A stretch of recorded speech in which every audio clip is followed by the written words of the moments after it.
Up with Cash. It's your host, Cash, Money Morgan.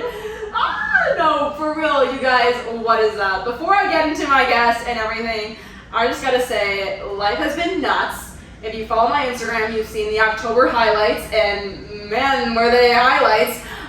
So my next solo pod is going to actually be insane. But we love that. We love insanity. I think that's what the podcast really thrives on. So without further ado, I cannot wait to introduce my guest, the one and the only Hannah Wycuff. What's up, Hannah? How it goes? Hey, girl. So Hannah and I are girly pop friends. Yes. We actually met in college. She was helping me move into my dorm, which is like such a circle of life kind of moment that we're chilling here now. Hannah, how are you feeling tonight? I'm feeling good. I'm so excited to be with you. Like, I've been so pumped up about this all week. I was like, oh my gosh, you know what? Even if it's been like a rough week, I'm like, I get to hang out with Morgan. Oh my gosh. It'll be good. It'll be so good. Your energy is wonderful. I love Hannah. We definitely just like chopped it up for like 30 minutes, but that's kind of how it always goes. And Hannah's like one of my biggest like fans / friends, and I love that. Like, I love that energy.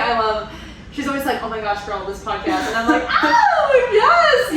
So it's kind of like an awesome moment / honor to have you on the podcast because you've been tracking with me since day one. Day one fan, I got you. Day one fan, day one friend. So Hannah, let's give the people a chance to get to know you. So just kind of like talk about like where you're from and you know what exactly is your like position, role right now, kind of that whole vibe. Yeah. Okay, so I grew up in Ashford, Missouri, which is like 30 minutes from Springfield. And I went to college in Angel, where I met you. Yeah, you. I remember you on your first day. It was fantastic. I was like, this girl's gonna be awesome. I love it. Anyway, so yeah, we met at the Angel. I got a degree in biological chemistry at Angel, and then currently I'm living in Springfield. I've been here a couple years. I am running my own business and not using my degree right now, but we'll get back to it eventually. Yeah. So life's a journey. Yeah. And Hannah's balling out, so it's like, really, like, if you're not using your degree, but the bank account numbers are like going up and up, it's totally, like, awesome. That's what matters. You know, the student loans will take care of themselves. It works out. It's all working out, so. So Hannah's like one of those hearts and like lives that I feel like you're like a cat. Like you've gone through like 9 lives. And right? Yeah. I'm always like evolving into a different version of myself. Like who I was last year is not who I am this year. And 100%. Yeah. 100%. So the vibe of this episode, we wanted to kind of bring it down a little bit, make it more chill, make it more like down to earth, but it's kind of all about taking risks. And you know, in my next solo pod, I'm going to talk about so many risks I feel like I've just taken, but Hannah's gone through what I feel like are a lot of ballsy risks, and I think it's awesome because I'm so excited to see like what you're continuing to do in your life. So do you want to just talk about kind of some of the things career-wise you've chosen or risks you've taken throughout your life? Yeah, one of my biggest risks actually was going to college because I'm a first-generation college student. My parents didn't go. Okay, queen. That's the wrong loud. Wow. You know, I need to like get this figured out. There we go. Yeah, Hannah. Go college. But Hannah was like a smart girl. Like Hannah, like I'm not 8.6er, which is like, you know, okay, queen. No, that's good. That's good. Hannah's like a 4.0er, like lots of cores. Basically, bro. The fact that she's like, but right there, like for me, I was like, did I even get 3.6? I didn't even check. I still haven't even checked. I looked at my transcript literally last night. I was like, 3.96, there it is. God, that is, whoever teacher would not run up, like, no. Right? Like, you all do me dirty now. That's right. It's okay, I'll take it. Yeah. Okay, back to what you were saying though. So first generation college student. I also have 5 siblings, and I was the first of those 5 to go to college too. So wow. Even going to college is like, oh my gosh, I had no idea what I was doing at all. Super new experience for me. I actually almost dropped out my freshman year because it was so terrifying of like a new experience. It was like I've been homeschooled my whole life, and it was like major culture shock, like being around people every day. So that was a risk to navigate for sure. And then the next biggest risk would definitely be joining the military. Like, your girl is not. So what year of college did you join the military? I was actually a senior. It was the last semester of my senior year, and I didn't feel like I was being called to go right into medical school. I kind of felt like there was something else out there for me, and right before I went into my like last semester, I was just like praying and stuff, and like the military kind of popped into my head. And I remember, like, I was like, okay, God, like, that's crazy. I'm, first of all, very gentle, and I feel like everybody in the military is, like, very blood. Like, right. Like, hardcore. Like, yeah, super hardcore. I was like, I cry, like, every day. Like, I don't know that I'm, like, built for this. I can't even imagine, like, I feel like I'd be like, oh my gosh, I just broke 3 nails. Like, yeah, no. Like, right, I was like, I'm not going to be able to tan. I'm not going to be able to get my hair done. You're going to be so depressed. Right. I was like, what about my Starbucks? Like, that was one of my biggest things. I was like, at basic training, there's not going to be any Starbucks runs for 6 months. So we sound so like white girl. No, but I wasn't. And that's what makes us happy, though. You know, like that's sometimes the serotonin for your day is yeah, going and getting that Starbucks. So every Saturday, baby, every Saturday. Yes. Yeah. So like doing that, I was like, I don't think I'm cut out for this. I don't think like okay, God, like this is crazy. But I went up to MEPS, which is like the in-processing unit, and everything happened so fast. Like everything worked out with the recruiter, everything like fell into place really quickly, and I'm like, okay, like we're gonna go for it. Like I went from being like, no, to like 24 hours later, I was like sworn into the military. So when everything was moving really fast, were you kind of feeling like a peace a little bit, just being like, okay, or were you still just like petrified?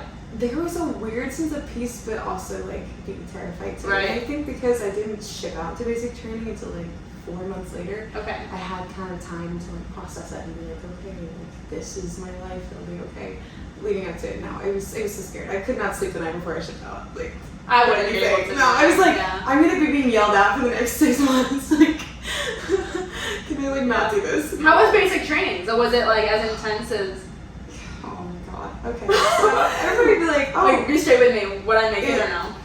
You would. I believe you would. Okay. Because you have a strong personality, you can stand up for yourself. Okay. And I think you have a lot of intrinsic motivation, which is like big in the military, because they break you down like so much. Like yeah, they will find your flaws and say the meanest, harshest things. And I think because you like know who you are and have a strong sense of identity, you can be like, yeah, he's telling me my family hates me right now, but I know my family doesn't hate me. Like, I know that's not true. Bro, so, I know Debbie is like trying to send me a card. right. You're like, look, when mail comes tonight, I'm going to have all this mail, more mail than everybody else in my platoon. Like, I'm okay. Go ahead, yell at me. I'll do some push-ups. It'll be fine. Oh my gosh, yeah. Like, I think you would have really thrived in it, but it's definitely, like, okay. It's so scary. I was like, oh my goodness, what have I done? Like day 0, which I'm like, they can't even give us day 1, like it's day 0. So I feel like we've accomplished nothing after the first day. But like when you get there, you're assigned a number. You're not called by your actual name. You're called by that number, and they keep you awake for like 48 plus hours. And you're like, I remember I was coming off of caffeine withdrawals, and I was like throwing up like in front of my shit. Like I was like, this ain't it. So yeah, super difficult, but I think anybody could do it if they like stick to it if they want to. So. Yeah, very cool. Very cool. Okay, so you go into the National Guard, right? And then what happens now? So when I came home, I was like super lost because they kind of stripped me of their sense of identity. So I came home and I was like, whoa, all my friends are individual who I've been so close to, they were gone. One of my close friends was like in Africa, another one was like in medical school.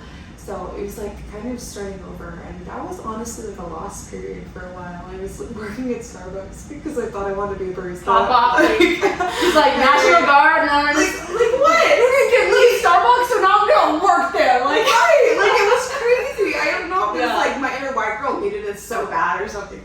But no, like huge transition. And then I was like, I also had like a big crisis too, because like coming up with college, like we don't know who we are. Like you go from your parents' house, you know, do that, and then you go into college and you're in, especially with Evangel, you're in that bubble for 4 years. Yeah. And then I got thrown into boot camp for 6 months. That was a culture shock, and then it's like, okay, here's right, like you're a part of these designated groups, and now you're in a position where there's no friend, no group, like just being. Yeah. And I don't know if you like resonate with that. You probably felt that way too. Like after you like left Evangel, like there's no structure in your day-to-day life. You're like, wait. Dude, I felt that way when I was about to graduate.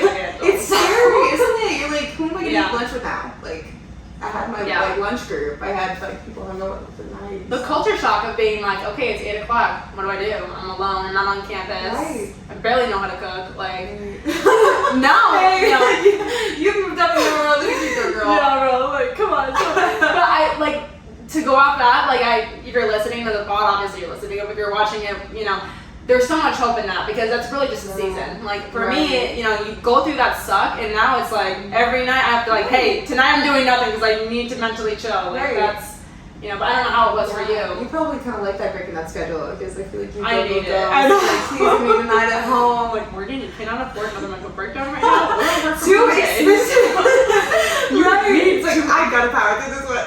It's hard saying no to people. Yes. Like we don't talk about it enough gosh. how difficult it is to be like, hey, look, I love you, Uh-huh. but tonight I really have to just do nothing for me. Right. And you have to take those breaks because if you don't, you will explode. Oh, you'll get so burnt out. Like, Yeah. boundaries are huge. I think that's a huge part of adult life that no one prepares you for. Is like, you can't say yes to everything. Yeah. Even with people you really love. Like, Yeah. you're like, hey, 100%. I gotta, you know, recalculate. But honestly, it's choosing you, and it's knowing it's a part of like just your self-worth and knowing like, hey, I'm okay with doing this, and I'm not okay with doing that, and you don't need to shame me about it because this is what I believe, and this is how I feel, and this is what's best for me. Period. Girl, So, nice. Look at you. Yeah. You have a therapist? I'm like, are they even recording right now? We're just like chopping it up and talking. Like, Too good. Too good. No, my therapist rocks. Actually, she's like one of my best friends, and she's awesome. That's so so amazing. I was gonna say you sound very acknowledgeable, like you've been to therapy. Like you can tell from like one conversation with a person if they've been to therapy or not. Right. I was like, oh my gosh, she sounds like say no to the wrong things, you can say yes to the right things. And honestly, it's a lot of just like learning and growth and making mistakes, and then you just realize like I'm so unhappy in these mistakes, you know, and we got to figure out well what does make me happy, you know, and how do I. So, but this is not about me. It's about you. Oh my gosh, stop! Like, Hannah and I love each other platonically, but for real, like we're obsessed. So okay, we need to focus. ADHD, like. Great. Okay, what was my question? So post college, you're out of the National Guard. You're feeling alone. You're at Starbucks, caramel macchiatos. What's going on next? How'd you deal with that? What'd you do? It was pretty rough. Like I was working out a lot, which always seems to help me kind of get my bearings and stuff. But I mean, it was really a dark season for me. Like that's really what it came down to. It was very challenging. I wasn't near any of my friends anymore, either from the military too. And like since part of the military is having to say goodbye to people a lot that you've grown really close with. So that was a season that I ended up picking myself out of, and I can't remember quite the turning point. But I was like, okay, I need to do something different. And that was when I started working in the mental health field. So, you know, I'm like, oh, I was like, maybe let's do mental health. Like, I'm passionate about, like, helping people who are struggling and stuff. So I did that for a long time, and that was what I did leading up to starting my business. And so that was the big turning point. I was like, I can't work with mental health anymore. It's a lot. It's a lot. It's hard to turn it off. Is what I've heard from like people. That was my biggest challenge, especially like I was working with like the homeless community, and during like the winter months, like they would sometimes lose their phones and not be able to reach out to me, and like you'd hear about homeless people like freezing to death and things like that, and I would be like thinking all the clients like laying in bed at night, and it was like, Hannah, like your empathy is so high, and you haven't learned how to balance that yet. I don't think mental health is what you need to be like working in right now. Yeah. My heart, like, I'm so proud of, like, people in that field. Because, like, for me, I'm like, 5 o'clock, emails are off. Don't even think about texting me. Like, no way. Mm-hmm. But, you know, with a position like that, I mean, you're thinking about it, you're dreaming about it, you're worried, and that's really difficult. Right. It's just a huge toll. I don't know how people do it for years and years and years. Because my burnout was huge after, like, a year and a half. It's like, you feel so deeply for people, and you see so much tragedy and so much struggle every day. And you're like, okay.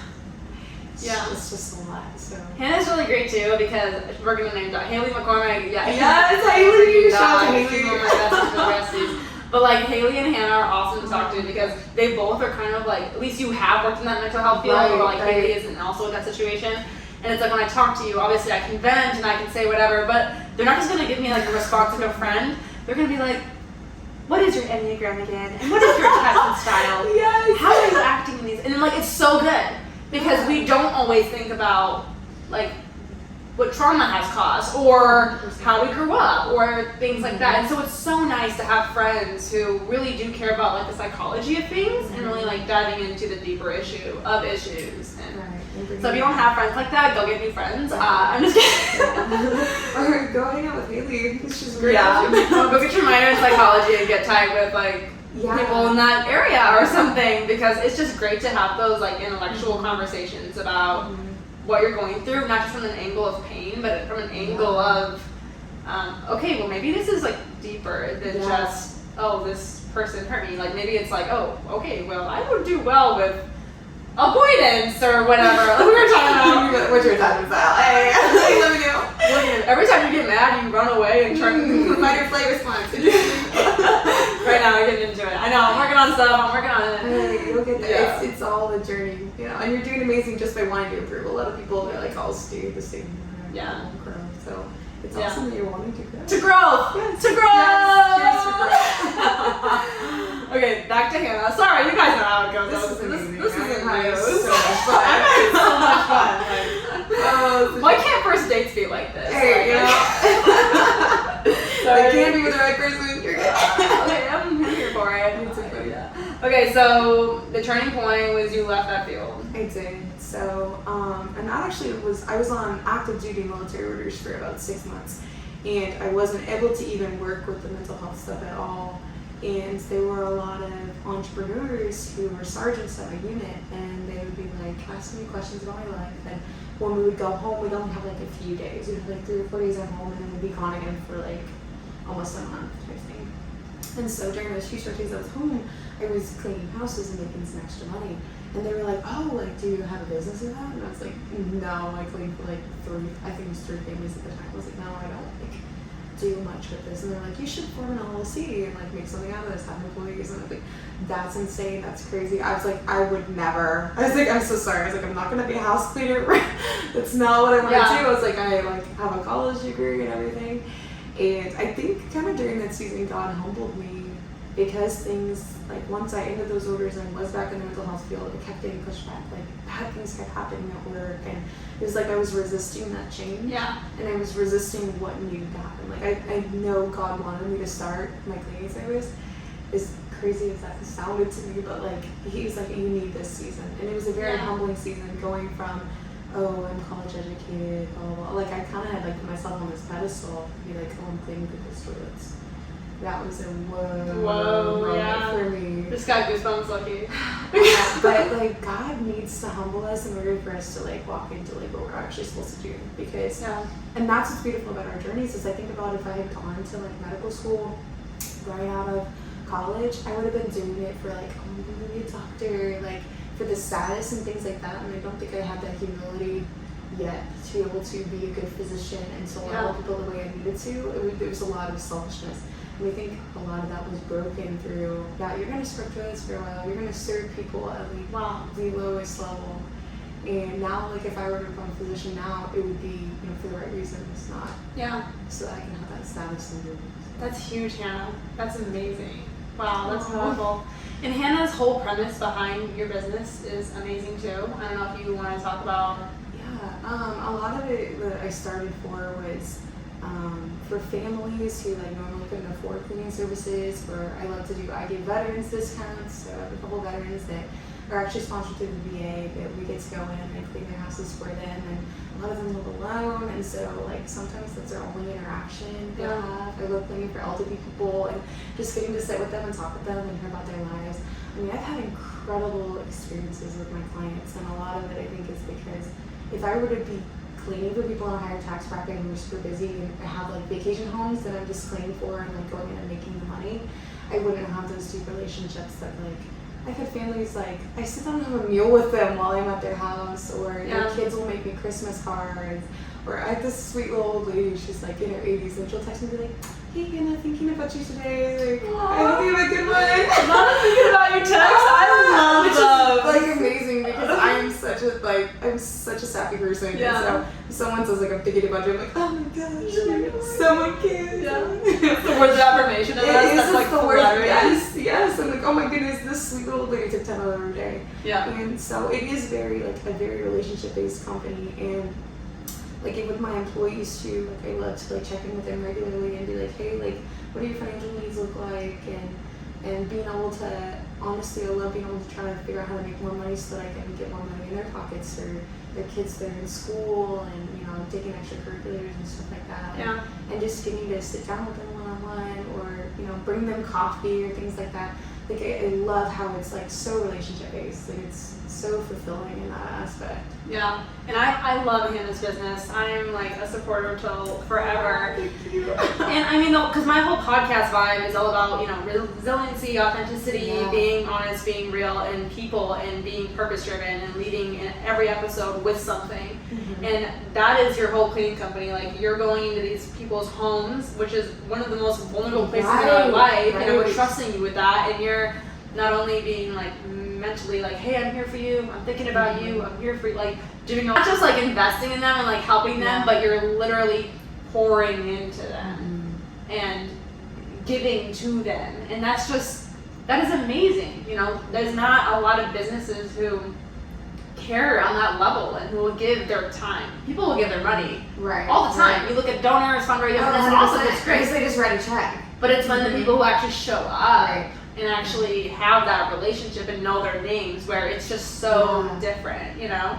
Yeah, and I love getting to know their names, their kids' names, and be like asking them, oh, how's so doing? And they started college or whatever.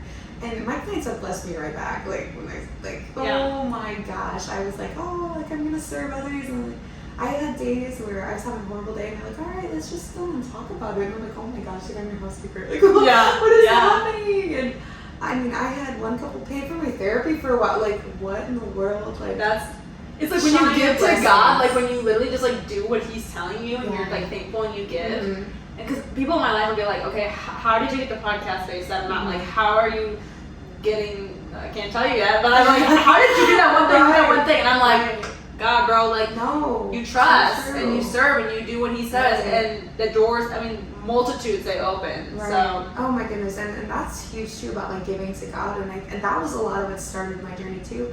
Like I was not making a lot of money, obviously at Starbucks, and not in mental health either. I mean, people definitely need to get paid more who work in mental health. Right. But like I was making it by, but there was not a lot of money left after bills. Like I remember, like maybe 2 months before I started my business, my dad like had to loan me money for me to like buy a new bed. Like I was poor, and I ended up going to a women's conference, and they were like asking for money for H21, which is an amazing ministry. I don't know if you've heard of it, but it's Christine Cane's. Well, can you just describe it? Yeah, so Christine Kane, she has an organization that's for like saving trafficked men and women. Oh, rock on. And it's an amazing ministry. She's like in 17 different countries. She's doing awesome work. And one of the women at the conference came and spoke about it and like asked for an offering call. And the Lord laid it on my heart, and He's like, give me the money that your dad gave me for the mattress. And I was like, God. She's like, why am I so sweet tonight? I was like, Lord, like, are you sure? And I did it. I wrote the check for it, and I was like, okay, God. Like, I was like, I'm giving this to you. I'm going to sleep on the crusty old mattress that I have, and I'll give it to you. And within like, oh, I'm going to cry. I can think about it. Within like, we love tears, bro. Within like 2 months later, like, my income had like doubled, and at this point my income is like more than quadrupled. And it kind of all started with that, like God being like, how much do you trust me? Like, do you trust me with $500? Because I will multiply that. I promise you I will. And now I'm thinking about the money that was so scary for me to give up, how He has brought so much that in my life that I could give it out to others even more frequently. It's amazing, Hannah. Gosh, it's so good. No, and it's so real, and I resonate with you, because everyone knows if you listen to the pod, you know. Yes. I couldn't cry in August, right? I couldn't cry back then. Yeah. And now when I like surrender and everything God does, I cry like every night, because I'm overwhelmed with the amount. Like, I think, you know, I went to college at Evangel, and there were times I was like serving in church a lot. There were times I was preaching. There was times I was doing all these things. And that's great. There was times I was really close to God, and there's times that I wasn't. And I think with the things that I've been going through in my life, I have been actually like really opening the Bible and like praying and being like, I need you, like I need air. Like I can't do this anymore without you. And since then, the amount of things that have been happening and moving and opening and all these things for me in the past 2 months have been nuts. And it makes me cry. because it's like, I love that though. like I love it, and I'm just like I don't understand how God could love me that much, and it's and that's why I don't know, it's overwhelming, and it's crazy because you just took this leap of faith knowing like I have no idea where I'm gonna sleep, but you're telling me this, and I can't talk about what just happened in my life yet. I was thinking about this story too, but like God's provision is insane, and like you're like I can't even imagine how much He loves you. Like that is such a small drop. Like when He does something like that, it's like that's such a small drop in comparison to like His everlasting love. Right. Like, it's completely infinite. Like right. He is doing so much more and will continue to do so much more than that if you just rely on Him. So. Yeah, and it costs you, like you had to trust Him with everything. Like the only thing you had was that mattress, and He said, "I want it." Yeah, like I didn't have other furniture in my like nothing I had, else. like, Like the one thing your dad was like, "Are you kidding me?" I know. Like I don't think I ever told my dad. Like I knew like I've got a bed now, I'm good to go. But like I don't think I ever even told him. I even like Hannah, like why are you being so reckless? But that's the thing is a lot of times God wants the one thing that you're so scared to give. Right. I've noticed that in my life. I'm like, for sure, like anything. I'll give you anything, but not that. This thing. Not that. Oh my gosh. That's where He's like, I want it, you know? And so that's me and Hannah's encouragement on trusting God. If you're struggling, hang in there.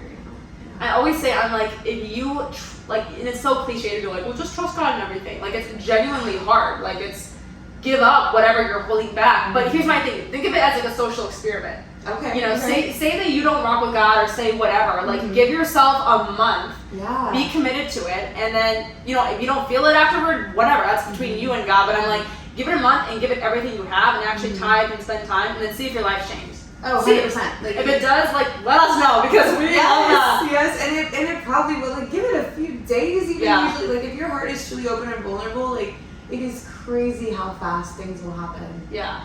So many people just like they try and they don't get what they want and then they get really upset. But the thing is, it's like it's not what God has. He has better for you. We are not. There's so many things I didn't get what I want, but I'm like, thank God. I know. I'll be like, I can't believe I prayed for that, and He was like, no, Hannah, like that's not for you. And I was like, yes, it is. And I look back and I'm like, oh my goodness, He had so much better for me. So much better, yeah. Like way, like infinitely better than I could have imagined. So. Yeah. So that's me and Hannah's little Devo. You just got some chapel credits. I used to be a DL back in the day. Yeah, you did, girl. Okay, so you just get your mattress, your business is booming super well. Is your life perfect now, Hannah, or what?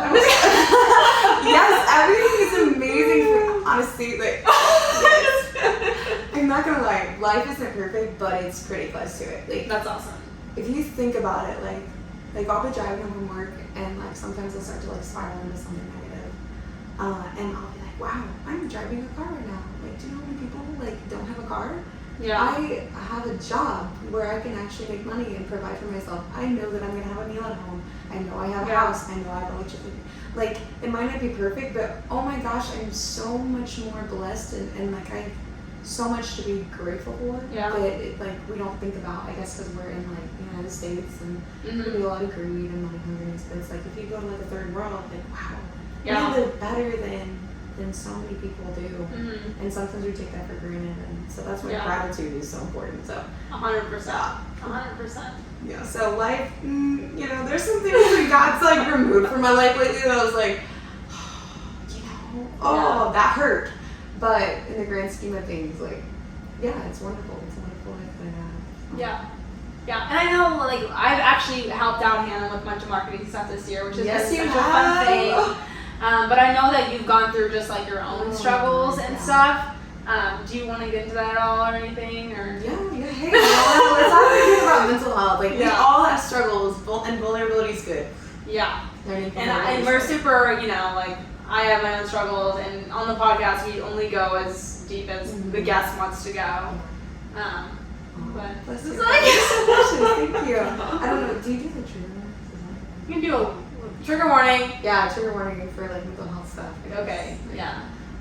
But yeah, like, mental health is, like, big in my family. Like, there's been lots of issues. My mom had depression, like, from the time I was 7 to, like, all my life I've known her to struggle with that. I have siblings with depression. I myself was diagnosed with depression my freshman year of college, then I received an even harder diagnosis back last summer.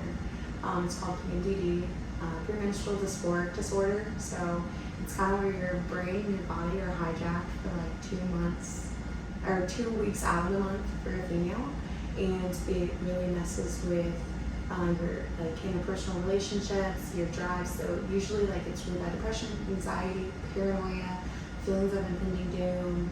I mean, it takes over, and it has a lot of physical manifestations too. So wow. Like you just, your body feels awful. Like you just feel terrible for 2 weeks out of the month. And I've been to a lot of doctors. I've been to female doctors. I've just been to psychologists too, because it's such a tricky, it's a systemic disorder, so it affects like your whole body, but it's very much a mental disorder too. And it's relatively new. They put in a DSM like 6 years ago, but they have actually like new studies coming out into almost 50% of female suicides. So wow. it is it's a high stat. Yeah, it is a really bad disorder. And they have no solutions for it at all. I remember sitting in my doctor's office last July, and I was like, what can you do for me? I was like, this is deeply hurting my life. I mean, I would have weeks where I couldn't go to work because I was so sick. I would have to leave clients' houses because I was so overwhelmed with paranoia just out of nowhere. Just like a lack of peace and depression. They're just going to get out of bed some days. And I was like, what can you do for me? And he said, nothing. He said, I've seen marriages ruined by this. I've seen women lose their careers over this, but there's nothing we can do. There's so little research on it. It's so new, and we don't have solutions for it. And that definitely spiraled me deeper into it. Like what are we gonna do? Like, right. No medication's gonna work. You were just told like it's over. Right. Like here's your life, and like 2 weeks out of every month, that's a big chunk of your life, especially when you're trying to improve yourself and run a business and take care of your family, and you're like, I can't just, and it got really dark for a long time. It was so defeating. I'm in a good place now. I've actually like, you know what, God is good, because I've been pretty much symptom free for the last 2 months. Okay. Okay, Hannah. Okay. Yes. Yeah. And you know what, I can't attribute to anything but God. There's nothing.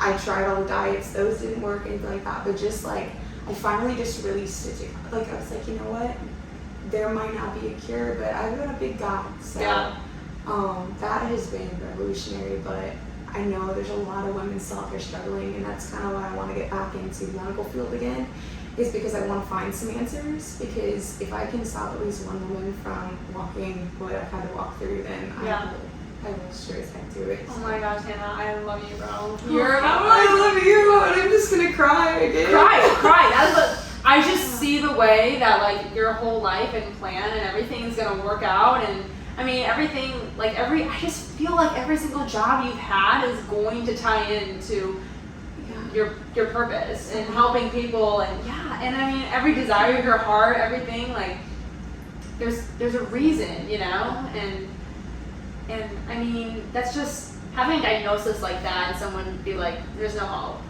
you know, and that's crazy. Like that takes a toll, but also you're so right. Like God is bigger, and all kinds of things. Oh well, we don't have a solution for your stomach issue or whatever. You're like, yeah, but my God is, you know, you look in the Bible too and all the things that didn't, and you know, I admire you for the faith that you're taking, the boldness, the strength, because that's terrifying.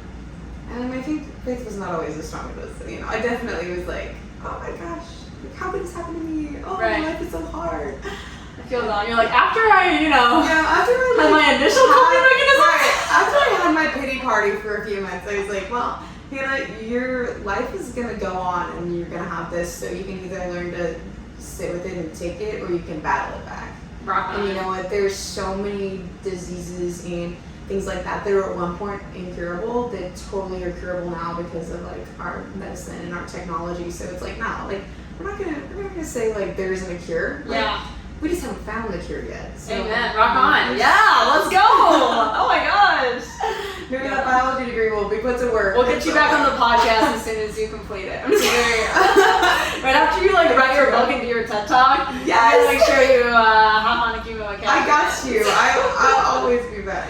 Rock on. Okay. Okay, so how has your life been now? Now you're going through some stuff, but you said you're doing really well. So how has everything kind of been just with the balance? The business is doing so well right now for starters. Like, I have time to think about new ways to like innovate with the business now because it's starting to be where it kind of runs itself. Like, my employees are fantastic, very self-sufficient. That's awesome. And like they just like I write the invoices at the end of the day and I send out their paychecks on Fridays and it runs really smoothly. And so that's giving me more time to kind of introspect and start to do other things. And so right now, like actually I applied to grad school yesterday. Yes, okay.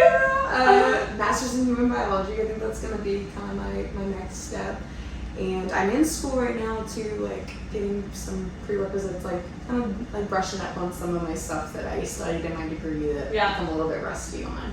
So doing that and getting in the gym a lot more because like, still being in the military, I still have to take my physical fitness test, so I still have to run a 2 mile and that good stuff. I can't even run a mile right now.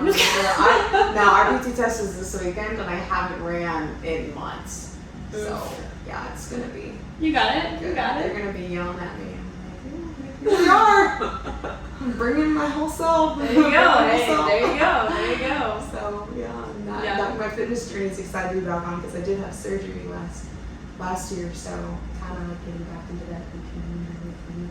It's another huge blessing too. Yeah. Like I'm getting to be back in the gym and focus on recovery and like getting my body strong again. You see what I'm saying, guys? Like, Hannah's had 9 lives. Like, she's gone through literally so much stuff, and she's had to battle stuff. But I love having people on the podcast who are like you, because you're sitting here, you're confident, you're happy, you're joyful, but you've gone through some serious crap. Like, you really have. And you're battling it. And it's being real. It's being authentic. Like, thank you for being vulnerable and sharing that stuff. Well, thank you for creating a safe space for that, because like we can't be vulnerable and share our stories everywhere, And, like, that's true. You create a safe place for that, and your podcast definitely is that. I mean, you've had people on the podcast, so I was like, wow, I'm so glad they were vulnerable because it would really speak to me. I remember actually listening to one of your podcasts, and I definitely broke down crying. I was but in a good way. Like, it was very cathartic.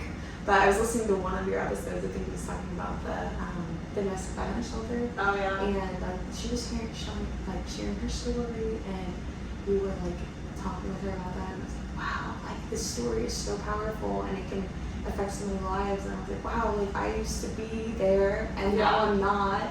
And like God is good, so that's huge. Like you're making a big difference with your podcast. I hope you know that.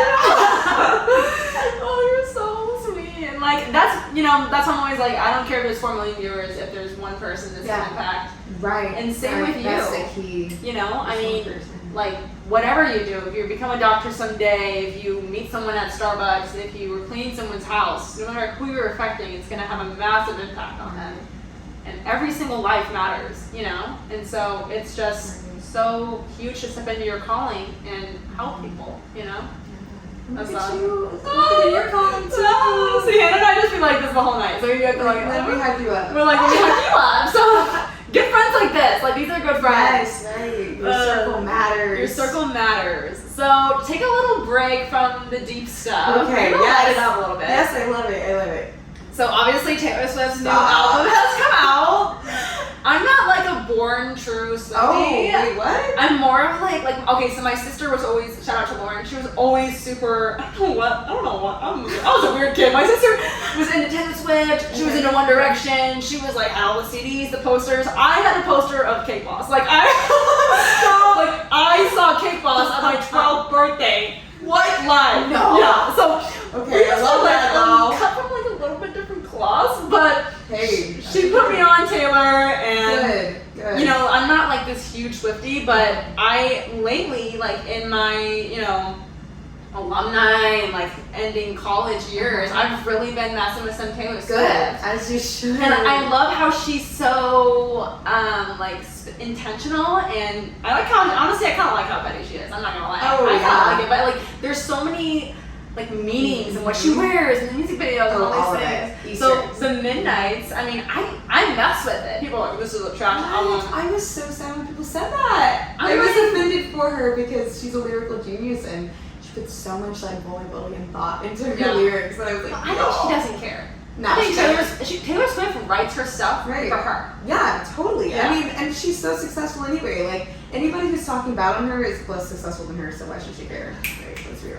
Same. And that's just a factor in life, too. If someone's talking bad about you, they're probably not as successful as you. Ooh, or they're jealous or whatever. Who cares? Okay, so what's the song that is your favorite on the album?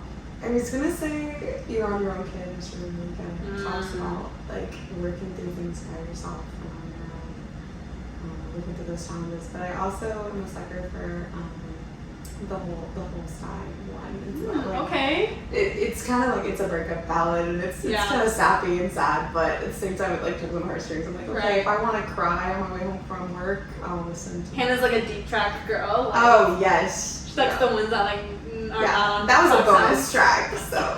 Oh. No, but I'm like a Swiftie. Like, as soon as her albums drop, I listen to them. Really? And I only allow myself to listen to, like, that album until I have the whole thing memorized. So, like, Are you this kind of person who Just like you listen. have to listen to the song in like the chronological order so you can kind of okay. yeah, because a lot of Okay. people tell the story with her album. They do, Yeah, yeah. so I'm like, no, I gotta listen to number one, and I gotta memorize, like, what comes next, and I gotta learn the lyrics. Wow. Yeah, no, it's probably an unhealthy obsession, but, you know I what? mean, rock on. I mean, get it. She I was do like Midnight Rain. Because Okay, I okay. feel like I'm in a situation where I'm like trying to work on myself, Okay. and there's like an element where it's like he wanted and I wanted that pain. Right. Part of me, I'm always like I don't want that pain, but then I'm always like. But we do live for the drama sometimes. Like, well, I don't want bland. Like, Right, you don't want it to be boring. Who wants that? I don't know. So I think Taylor gets it because I think there's an element of her she doesn't know, No, and she puts that in her music.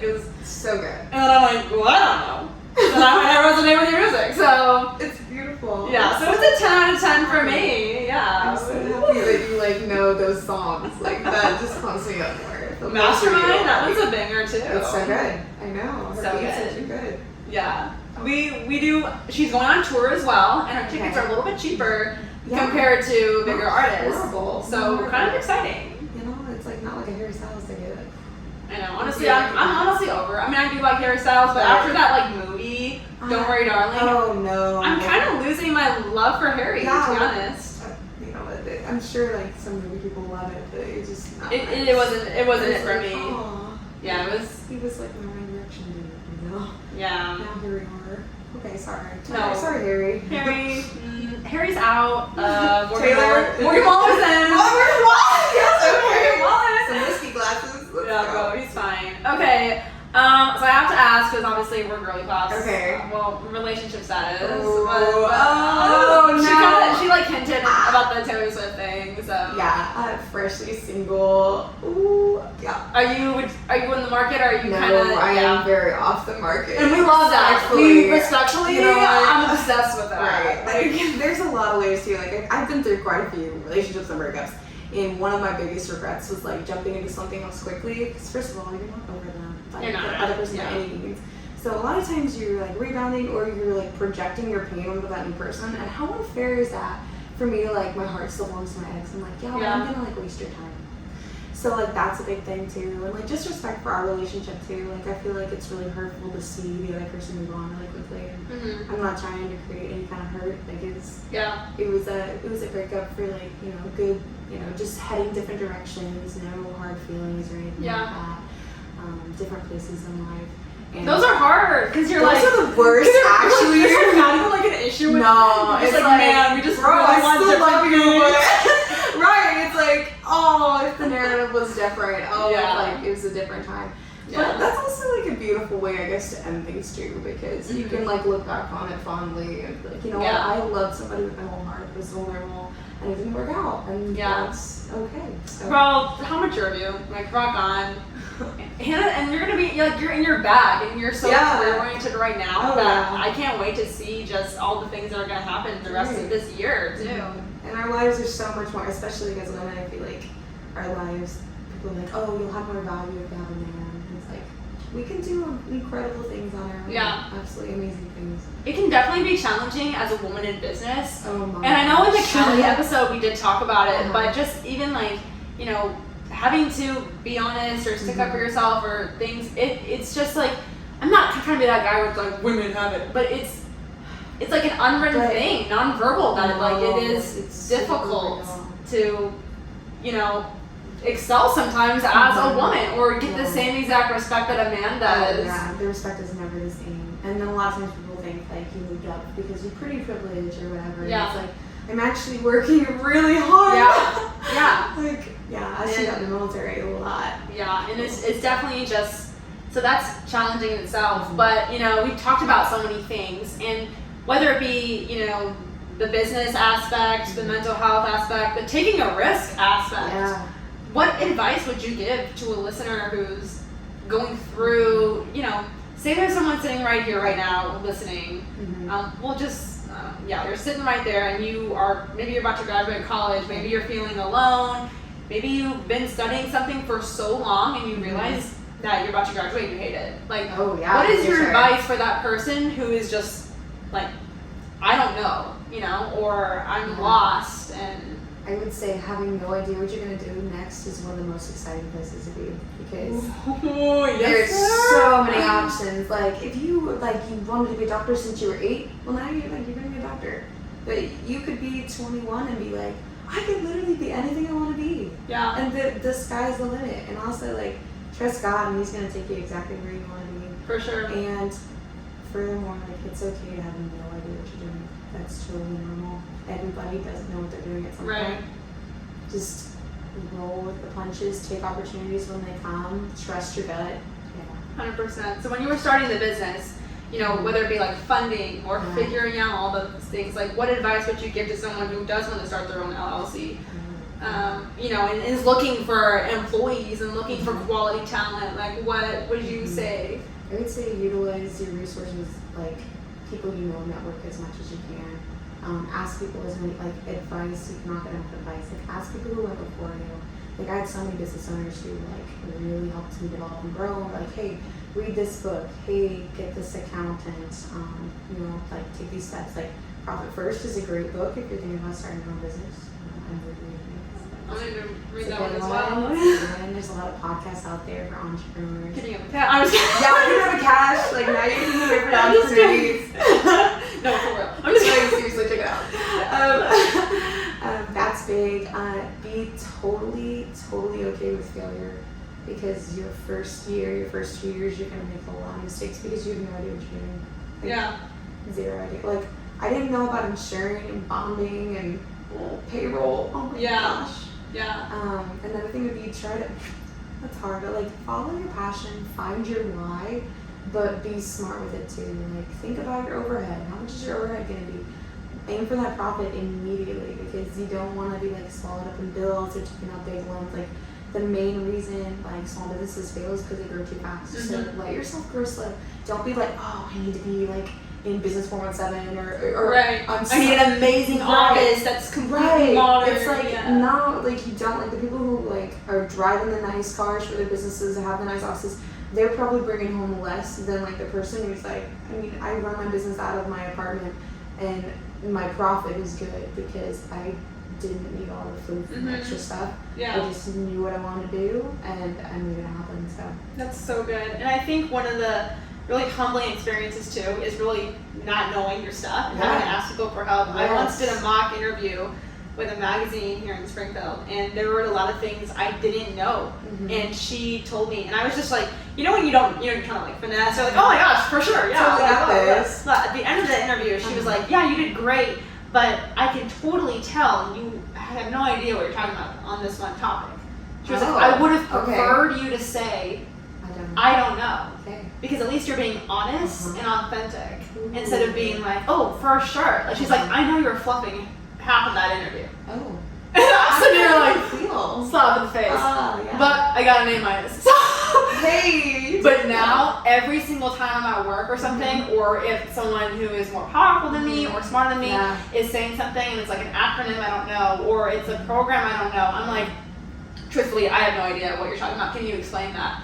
And they're like, oh, okay, for sure. It shows you're being engaged, and it shows that you're here to learn, and nobody wants someone who is young and knows everything, because you could be the most educated 23, 25-year-old ever, but you don't have the same experience level as somebody else. You're still not going to know everything. Right. And people around you are amazing resources. stories. So yeah. Yeah. I say I don't know all the time. That's like my I don't know.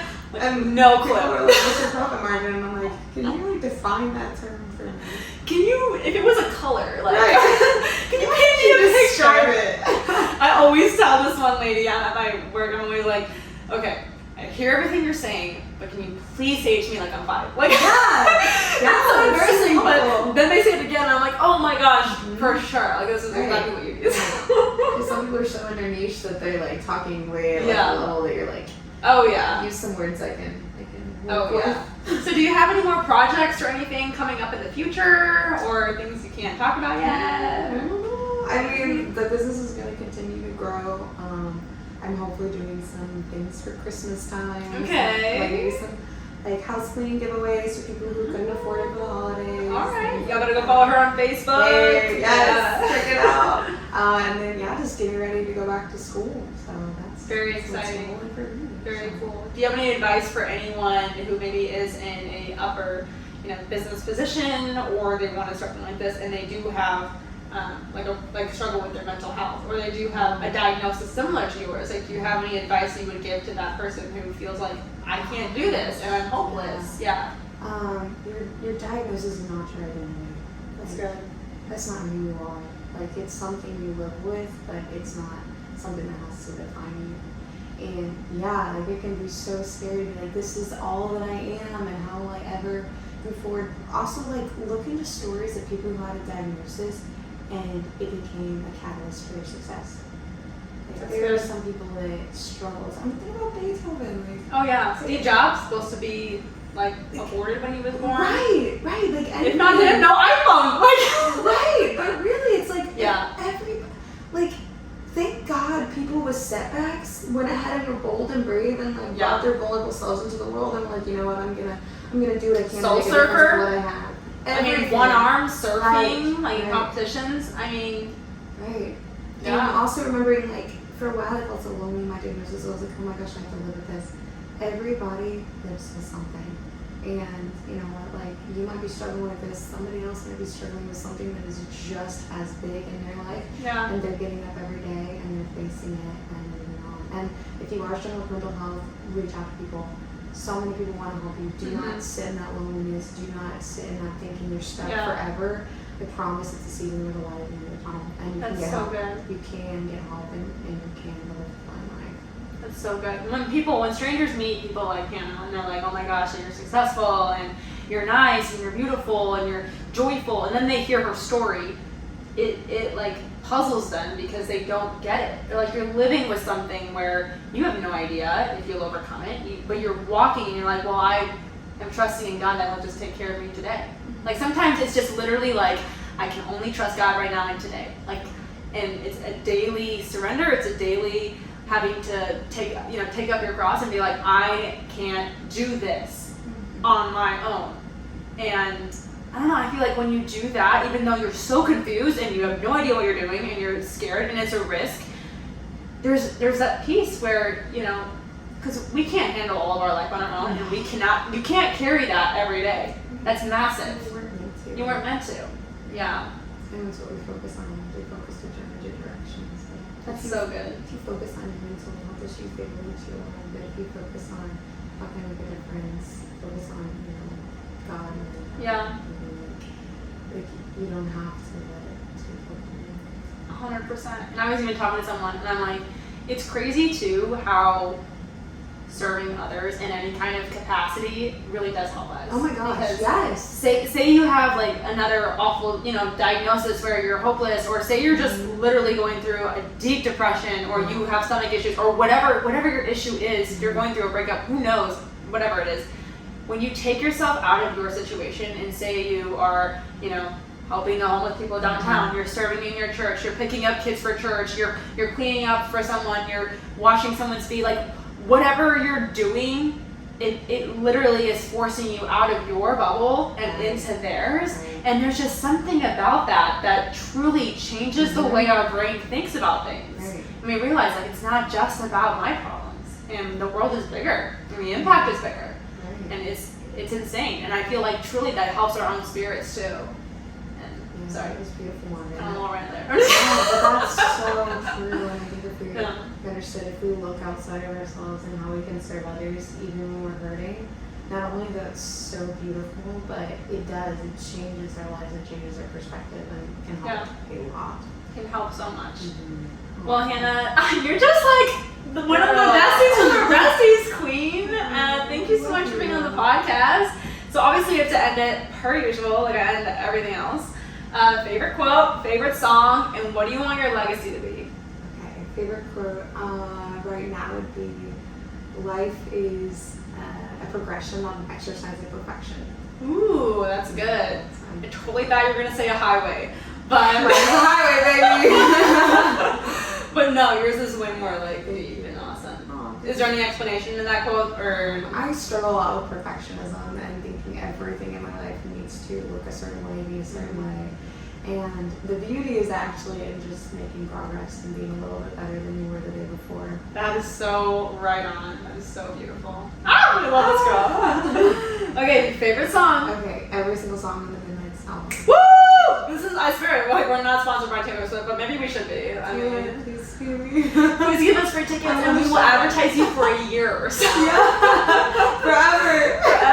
Forever. Okay, well, what do you want your legacy to be? Like, what do you want to be remembered as? I want to be remembered as someone who never gave up and who made the world a better place for the people who came after them. Like, if that's anything, like, especially with like having kids someday, like, I want my legacy to be that, like, I broke the generational curses. I did the work. I did what needs to be done so that others could have a more beautiful life. No, it's just, guys, her heart is so pure.